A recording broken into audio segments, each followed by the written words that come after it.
Hi everyone, welcome back to Varanda Race. Today we are going to discuss 22nd rule of 120 rules of grammar. See, if the sentence starts with a let us, the question tag is used as follows. So let us anta bandre shall we anta question tag ana use ಮಾಡ್ತೀವಿ, and then second one let them anta bandre will you ana question tag ana use ಮಾಡ್ತೀವಿ, and the third one is let him or let her anta bandre will you anta question tag ana use ಮಾಡ್ತೀವಿ. First one is let us have a good day with a old song that will help to keep us warm. Haven't we? See, ಇಲ್ಲಿ let us ಅಂತ use ಮಾಡ್ತಾ ಇದ್ದೀವಿ. So instead of haven't, we have to use shall we. Okay, and the second example is let us go for a walk. Do we? So instead of do, we have to use again shall. Why? Because see, let us ಅಂತ use ಮಾಡ್ತಾ ಇದ್ದೀವಿ. And the third example is let him decide the venue for the vacation. Will you? See.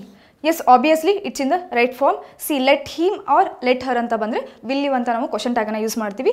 So already ನಿಮಗೆ ಈ sentence correct ಫಾರ್ಮೇಷನಲ್ಲಿ ಇದೆ. Okay.